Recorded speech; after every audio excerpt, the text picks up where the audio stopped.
A few years ago, some of our key partners from Kenya, as well as other industry leaders, were telling me about this beautiful little camp called Kalepo, located in Samburu in the remote northern part of Kenya. After a little bit of research, I very quickly realized that Kalepo is the perfect partner for Stanley Safaris.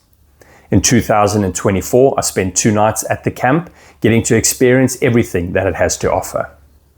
In today's podcast, I chat to Storm Mason, one of the owners of Kalepo. We hear her story, the vision for this beautiful camp, and learn more about the amazing community and conservation work they're doing, as well as learn about what makes this such a special destination.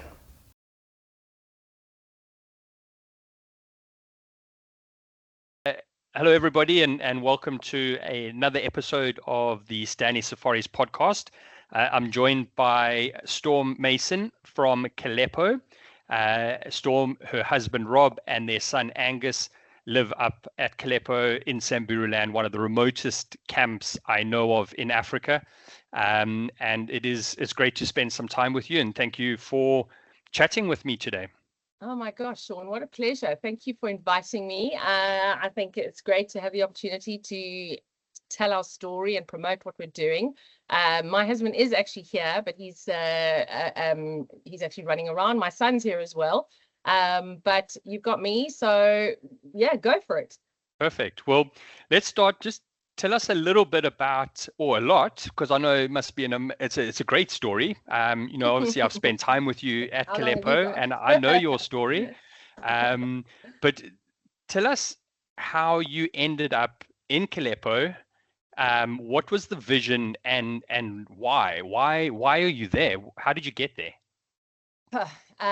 Gosh, that is a loaded question. It was a combination of a lot of things. We've been in the tourism industry for 20 years, in various countries, from South Africa through to Tanzania, through to Zambia. We then kind of cast our net further afield, and we found ourselves in India, and moved more into sort of corporate hotel management, which was a massive change for us. Learned an enormous amount, managing a magnificent hotel at the foothills of the Himalayas. Wow. But long story short, our heart was always pulling us back to the African continent. At the time, we didn't have any children. And for various reasons, we decided to leave India and see what else we could find. To be honest with you, we'd also actually at the time made the decision not to have children. And so the world was our oyster, and we thought, let's go big. Karma had other plans, and us thinking we were going to move further afield actually ended up with us getting a job in Kenya. And we made the move from India through to Kenya in, oh gosh, time is a funny thing, isn't it? Probably 13 years ago now. Sure. And moved to a conservancy in the Laikipia region, so the central region of the country, on the Barana Conservancy, managing a property called Sarai House. Okay. And we managed it as if it was our own, an incredible property, and we absolutely loved it. But a few things happened. My husband turned 40, which was probably sort of the big turning factor. And the decision to not have children didn't go very well. And I found myself pregnant. We had done this incredible road trip from Kenya through to Cape Town, this incredible month road trip that was a life-changing experience, just amazing. And in that, just decided that we really wanted to seal our future, certainly within Kenya, but working for other people wasn't necessarily going to be what we always wanted to do. And turning 40, my husband thought it's now or never, and we decided we needed to try and think of doing something for ourselves. And long story short, we did not have a lot of money at the time. We had no investors. We just had ourselves and a lot of passion and a lot of drive and a lot of initiative to want to do something in terms of the greater good for conservation, and a little bit of savings. And we thought we needed to try and do something different. The truth of the matter was that we financially did not have the money we needed to compete with the much bigger players, the much more settled, players within the country, the likes of Great Plains, for example, the kind of greater sort of private homes. We needed to find a place that almost a little bit of money could go a long way, if that makes any sense. And so we approached an organization at the time called the Northern Rangelands Trust, NRT, its abbreviation, which was this non-governing body of these massive spaces of Kenya's big north, as we affectionately call it. And we approached them and we said, look, we're looking to explore some kind of tourism venture. What have you got? And these vast spaces of Kenya's big north, which just go on and on and on, really do stretch for acres and millions and millions and millions of acres. But a lot of it is totally uncharted land. A lot of it is completely inaccessible by road. It's only accessible by air. And it's filled, obviously the further north you go, so you start with the Samburu and you go further north, and it's the Turkana and the Pokot, and it's these it's all community owned land. And you need to be incredibly delicate and incredibly sensitive, obviously wanting to do a project of this scale coming into community owned land. And you can only do it obviously with the buy-in of the community. And so that took a bit of time in terms of actually finding the right community who were looking for an investor. And through NRT, through the Northern Rangelands Trust, we brokered this relationship with this incredible community of Samburu people, and we have found ourselves the custodians of 500,000 acres, 490,000 acres in the heart of Samburu land, this incredible vast space of frontier wilderness where the Samburu people and their livestock have lived side by side with wildlife for the past 250, 300 years. And through a lot of time, a lot of patience, a lot of meetings, we found this beautiful spot in this kind of cul-de-sac of a range of mountains, right on a dry riverbed, a lugga as we call it, called the Kikwa Lugga. And we are nestled with this spectacular view, which I'm actually looking at now as I'm pointing. And we are surrounded within these 500,000 acres by around 8,500 Samburu people. And we have developed this pretty remarkable relationship whereby we have built a very small, exclusive use, under canvas, intimate camp where our commitment and our promise to the community is that through a range of, obviously from employment through to bed night fees. So every guest that stays with us pays a handsome bed night fee, which goes directly to the community. That hand in hand with a spider web of a whole lot of other corporate social responsibilities that we do, our school, our clinic, lots of other projects. Our commitment to the community is that they have given us this incredibly personalized and incredibly intimate access to them as a tribe, in exchange for us providing good employment, etc., etc., etc. So it's a marriage between us and the Samburu people, whereby the bottom line is us having guests allows us to directly benefit the community. Wow, amazing. That's it in a little nutshell. Little nutshell there. But you and Rob are both South African? We're both South African. Yes, both South African. Left South Africa in, I think, 2006 for a job opportunity in Tanzania. Moved from Tanzania, had an incredible experience there in the Selous Game Reserve, which was just wild and amazing. And actually a lot of what we fell in love with in the Selous Game Reserve, we brought across with us here in terms of the design of our camp. moved from Tanzania through to Zambia, which was also, we were on the confluence of the Zambezi and the Chongwe River. Yeah. Absolutely stunning. Moved back to South Africa for a short contract there, and then, as I said, moved to a crazy, totally different experience, which was India, which taught us an enormous amount, which ultimately is what got us the position back in Kenya. They were looking for lodge managers who had international, I suppose, hotelier experience, and that is ultimately what led us to finally being able to be big enough and grown up to do our own thing. But what drew you to Kenya that was the place that you were focusing in on to do your own thing, to start Kalepo effectively?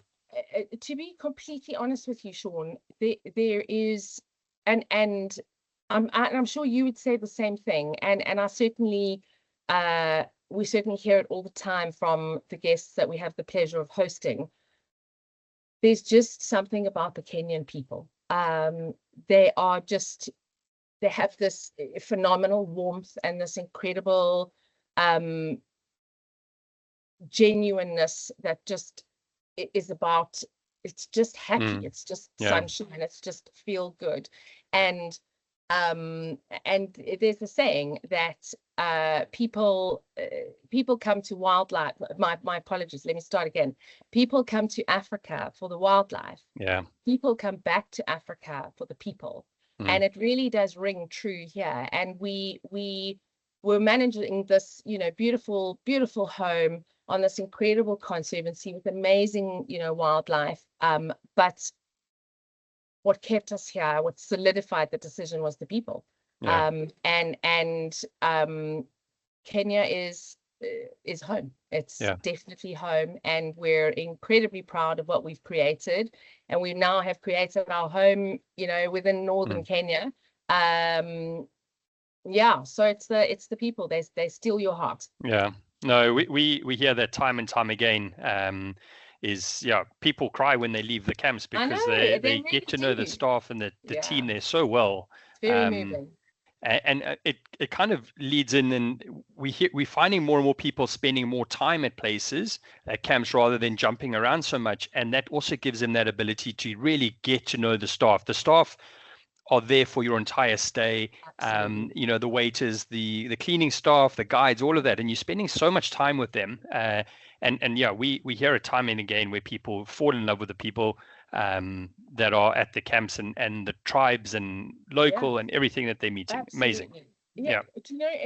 And I think what is also setting us apart, and I say that confidently, not cockily, is that what people have the privilege of coming to experience here when they stay with us is, of course, not only getting to know the people as in the staff, but what we're doing is that our the way we have curated, for use of a better word, the way we have tried to really keep our cultural interactions is that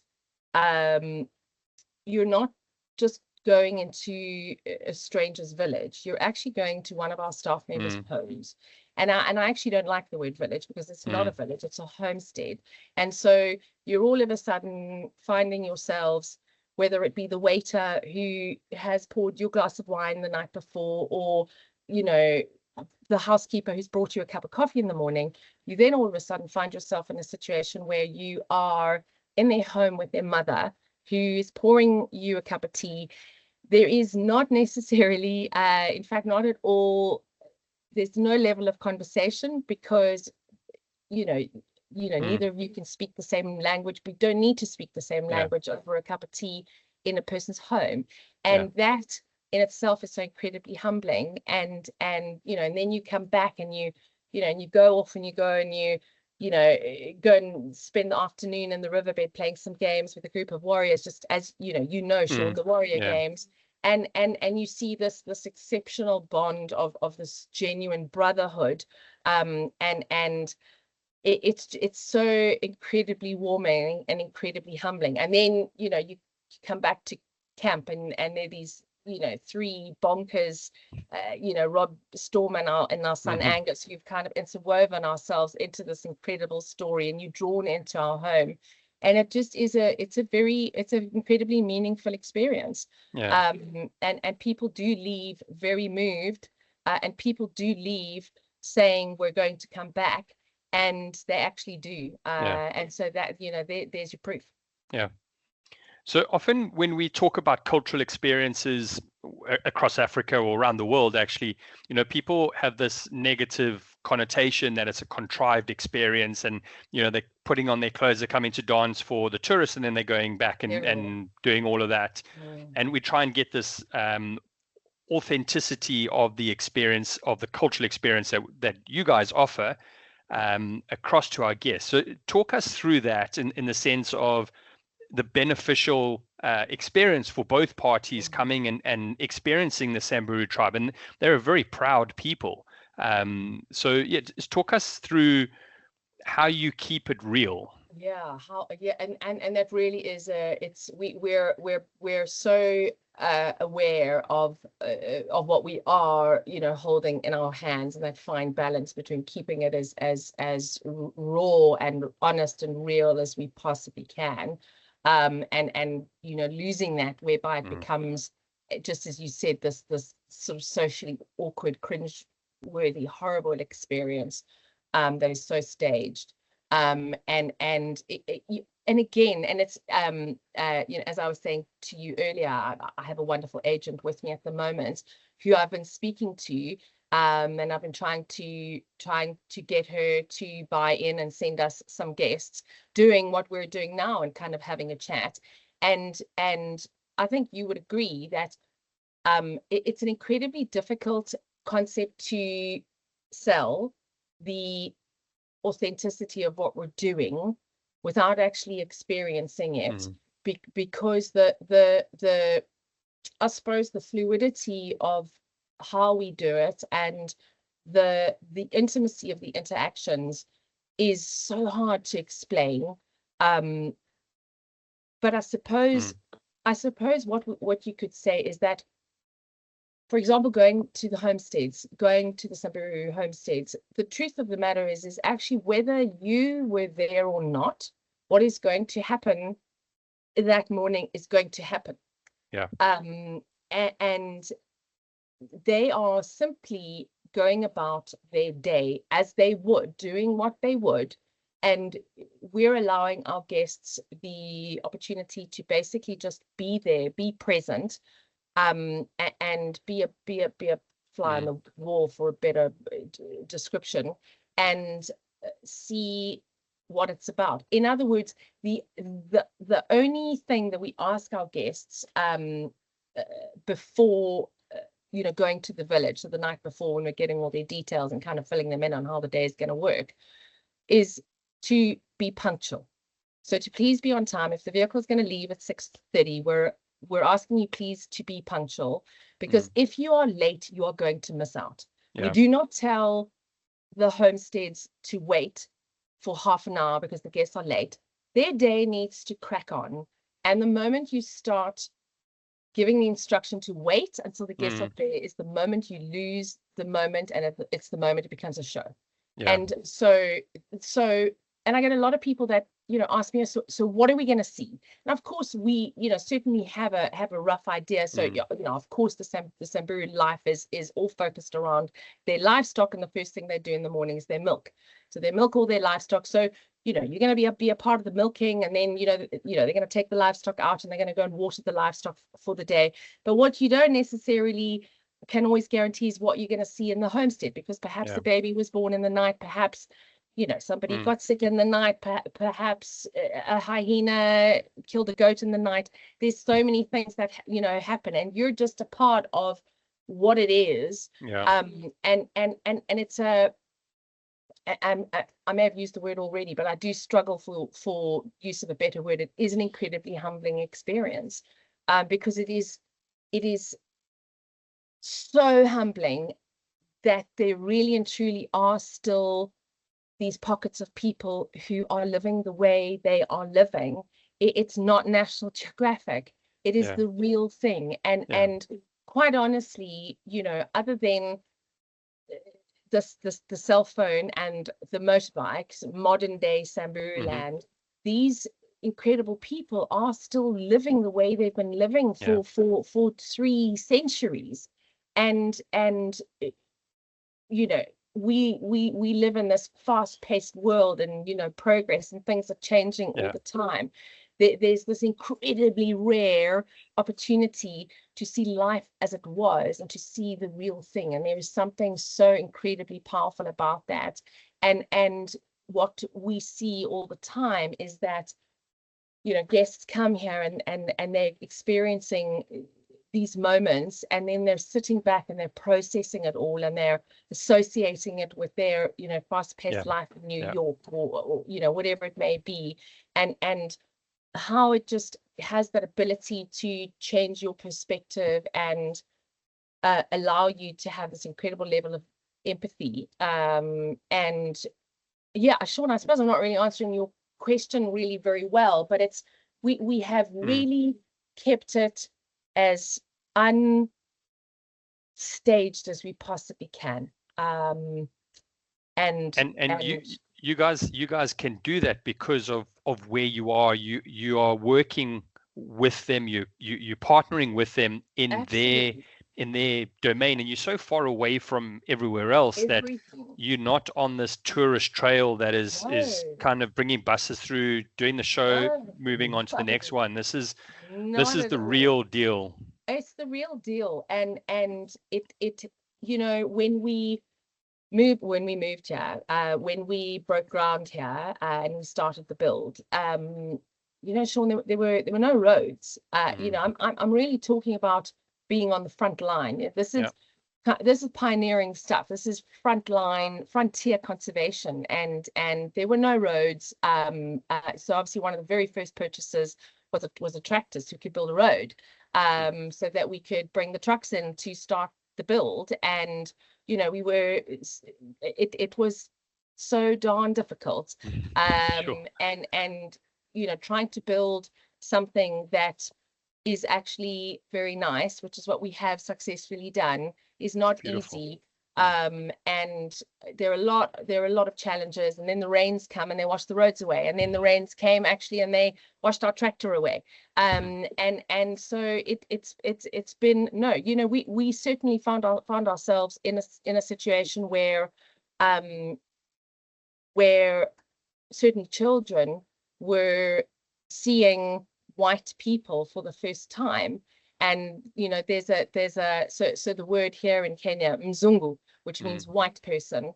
It was all the time we were driving past, was mzungu with these big eyes, like we were a phantom.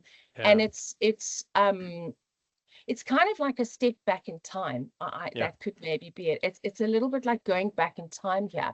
And obviously, certainly over the last 5 years.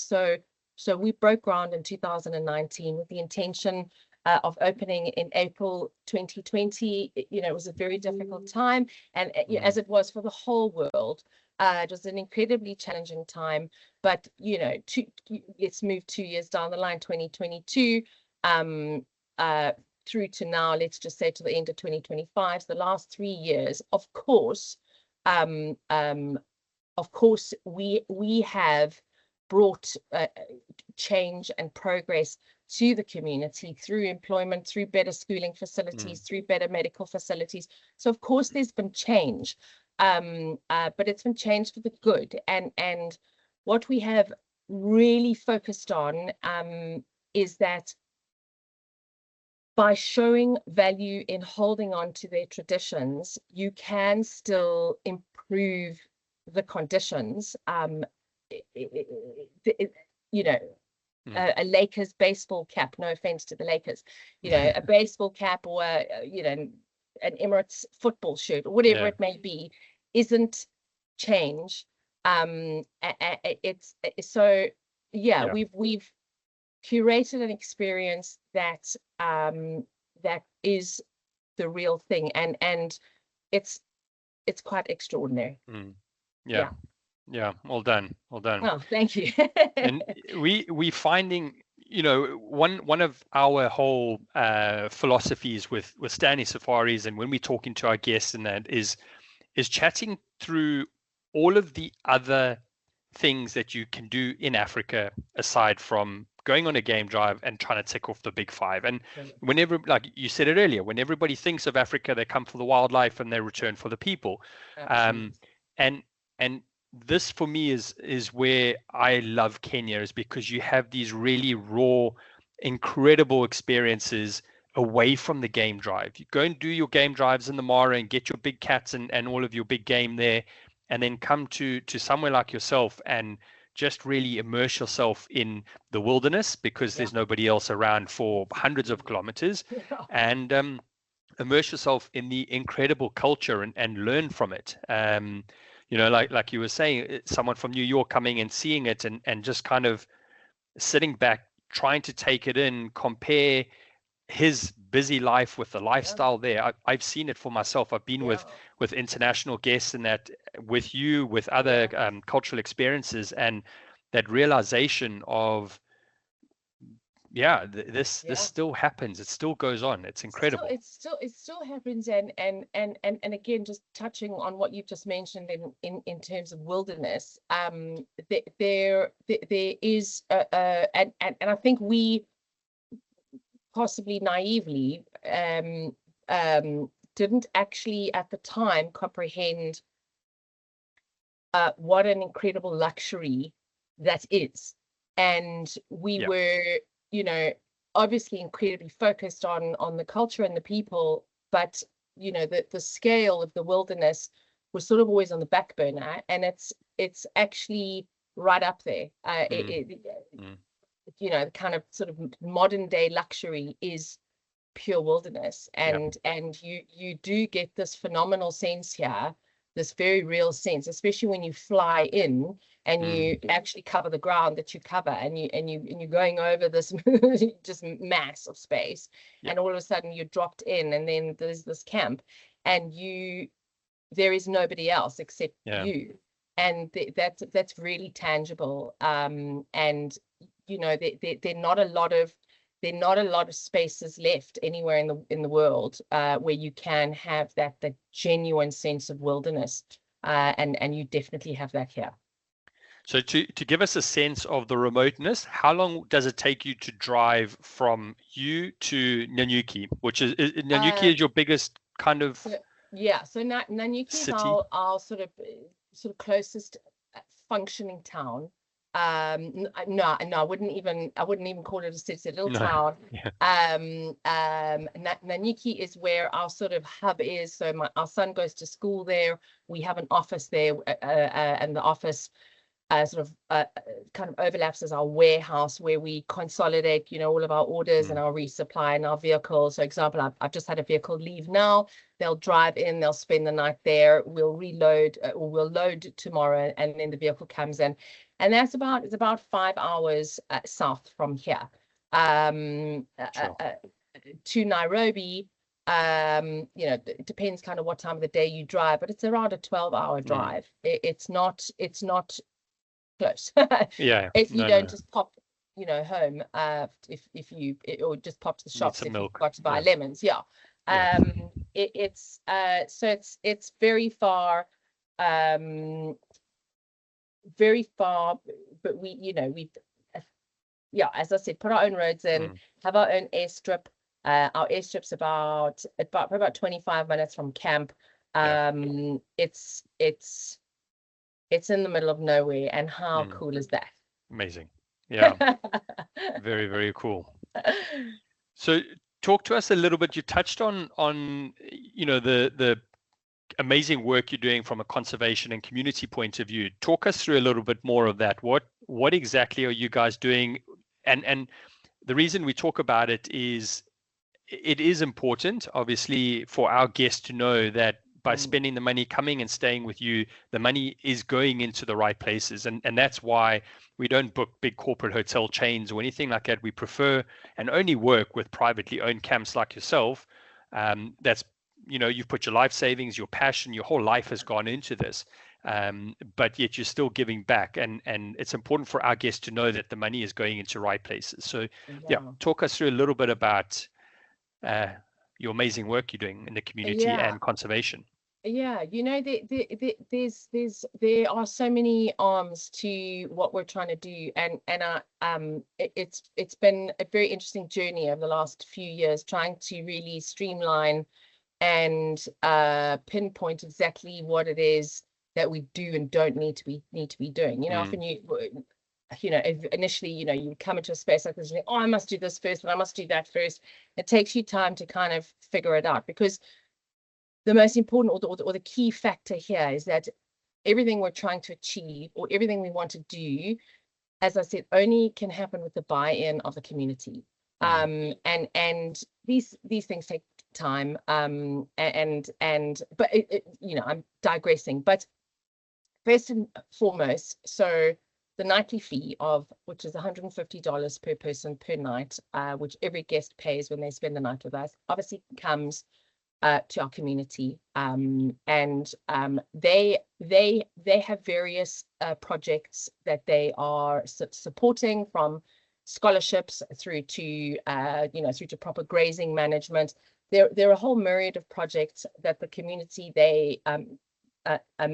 my apologies, they have an elected board, and it's done really professionally. Stepping away from that, in terms of the greater scale of CSR that we're doing, and again, it's actually funny we're having this conversation today, because I've just had two wonderful ladies here for the last 24 hours who we've been talking to, just in terms of making sure we are on the right track, and just really trying to maximize what we have here and doing the right thing on a much bigger scale. Because all of a sudden, when you do look at 500,000 acres, it's really massive, and the impact that we can have is huge. But how do we do that properly from word go? And the truth of the matter is, Sean, is that we can only do that through people who stay with us, who see the vision, understand the story, want to be a part of the journey, are not necessarily the ones that want to get their hands dirty, but they want to donate because they want to be a part of the cause. And how do we do that? And it certainly has taken a while to pinpoint kind of what the direction is that we want to go in. The number one and the biggest thing that we initially focused on was, how could we address the immediate needs of the community, from your basics of, lack of water, lack of access to facilities, schools, clinics, all of those basic needs that perhaps people like us take for granted. Once you've addressed the basic needs of the people, only then can you move to step B, which is what goes hand in hand with what will ultimately be the rewilding of 490,000 acres. And the greatest story of taking this piece of land where we have all wildlife except rhino. Actually, the last rhino was poached out of here in 1997. We have all wildlife, all in small numbers, all competing obviously for the land with people. How do we work at that? We are educating the people as to the value of the wildlife, and ultimately preserving that space and allowing the wildlife to come back. Our key species here is elephant. We have what we think is the healthiest and the largest population of elephants here in northern Kenya, about 250 elephants. That is the key species here. And at the moment, our primary goal is the conservation and the protection of these incredible animals. These incredible animals who are living side by side with the people. And as we all know, not necessarily harmoniously. Of course, there is human-wildlife conflict. They're after the same water source. The elephants are after the same food source as the livestock. and there's a myriad of problems that obviously goes with that. We have put ourselves in the position where we are the middleman, and we are here to facilitate how we can make it work for the community and the elephants. So we have a really cool project that has just kicked off the ground called the Kalepo Elephant Project. We're working, so we're working hand in hand with the Mara Elephant Project, who are doing incredible things in the Mara, and they've taken us under their wing. We're employing rangers, we're monitoring programs, camera traps, and really empowering the people to protect their key species, obviously getting financial rewards, which will ultimately protect the elephants. Once we can get that balance right, the greater picture would be completely rewilding, Kalepo, reintroducing key species, reintroducing plains game. Once you start reintroducing plains game, the predator population will automatically come back.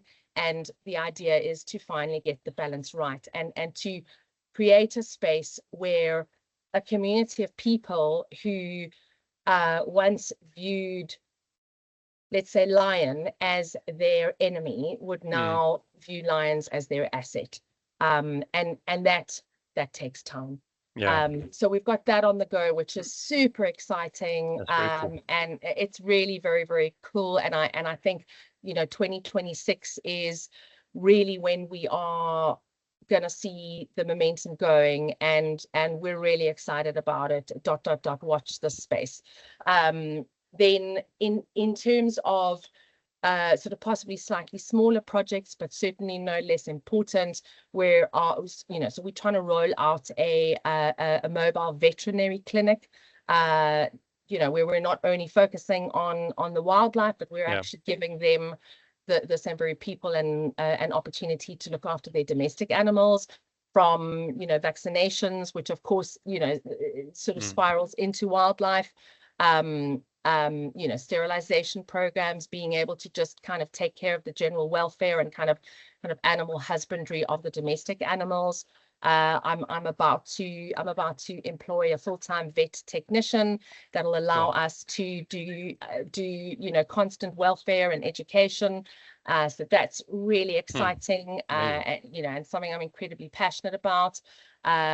We've done amazing things with our local school, amazing things, Sean.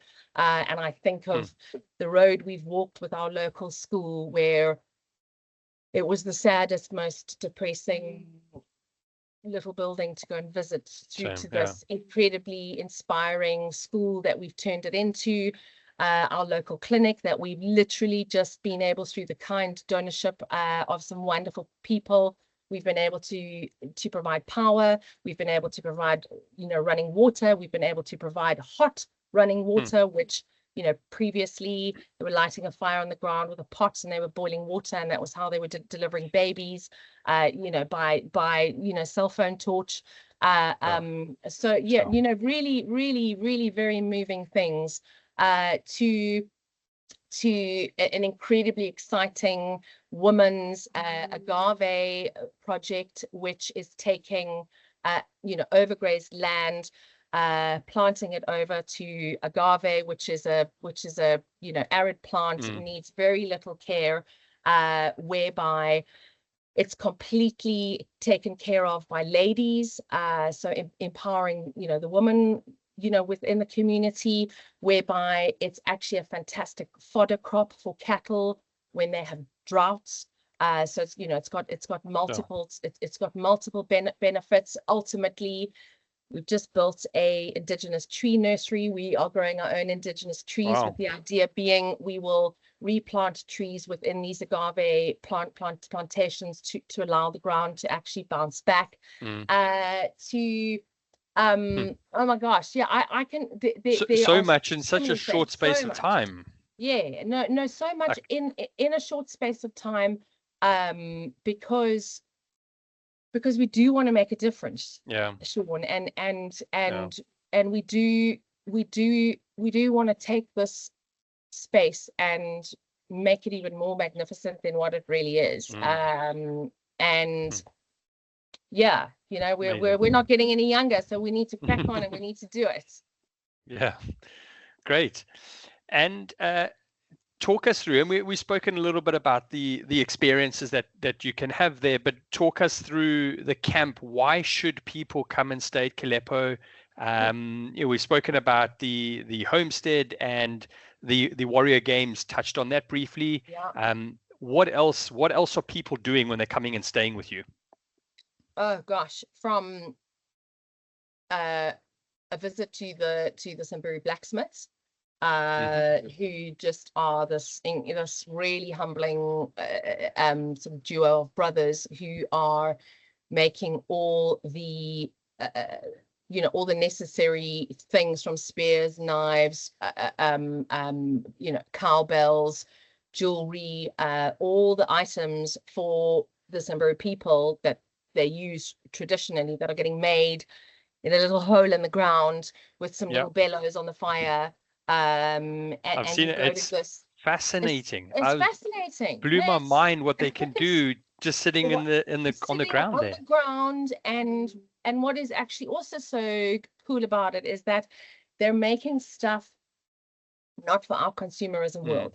They're making stuff for the Samburu people that, we've extended our mind a little bit, and we've said, okay, well, this really cool knife that they use for cleaning up the gourd when they milk their cow, and the milk goes into this gourd, you can use that knife as a cheese knife. It's super, super cool. And the fact that age-old tradition is still being continued. Through to these amazing walks with the elders of the Samburus who've lived here for years and years, and who understand all the medicinal value of the plants, of the fauna, of the flora, and all the stars. I mean, the incredible story of the stars, and how the stars play this role within the Samburu people, through to moving away from the culture, because it's not only about culture. We've got, as I said, this massive space of wilderness, and we've got incredible mountain bike rides, incredible wilderness walks, incredible spaces, perhaps just to sit and have a good old gin and tonic, and look at the view, which is not too bad.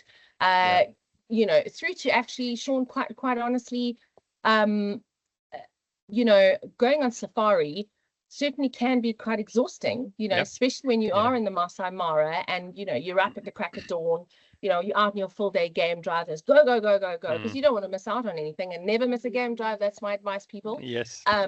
But it's exhausting, and at the end of the day, you are on holiday, and it's okay to spend a couple of hours lolling at the pool, sipping a margarita, reading a book, or actually just spending quality time with your kids, and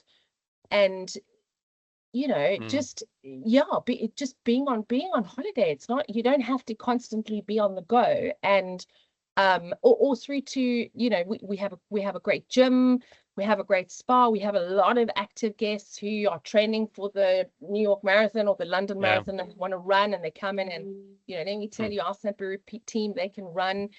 People going on these long runs. It's an opportunity to get out of the car, get active, and at the same time meet the people. And that's cool. Yeah, agreed. 100% agree. Yeah. Well, I can pack my bags. I can pack my bags. I'll be there. If you need any help with anything. Wow, amazing. Yeah, very moving, Storm. Thank you so much for your time. It's amazing to see you again. And as I said to you before we started, I absolutely love Kalepo. And we can't wait to send more and more people to come through there and get to experience what you guys offer. And I know, you and Rob and Angus are there hosting, but it's the Samburu people that are taking the guests out, they're guiding the guests, and they're showing them their area, their home.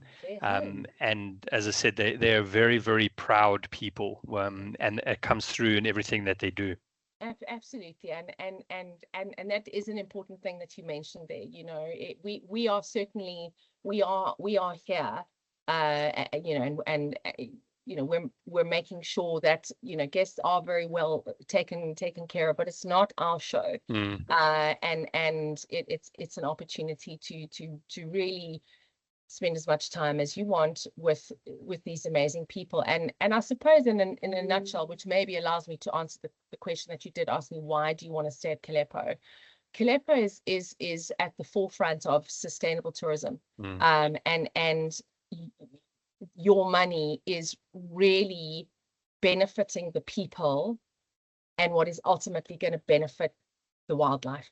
And that is, I think, what people are looking for. People are looking for, hashtag travel with purpose. And you do have that opportunity here to really see firsthand what your money's doing and the greater good.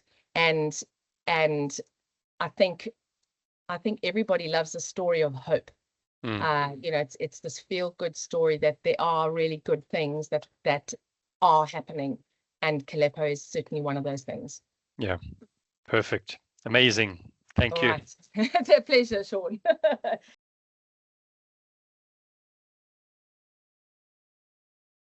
Thanks for joining me. I hope you enjoyed learning more about Storm and the incredible Kalepo Camp, and are now inspired to include that in your next Kenyan safari. On the next podcast, I chat to Greg Camphor, one of the founders of Sambora Kinigi, located in the Virunga volcanoes in Rwanda.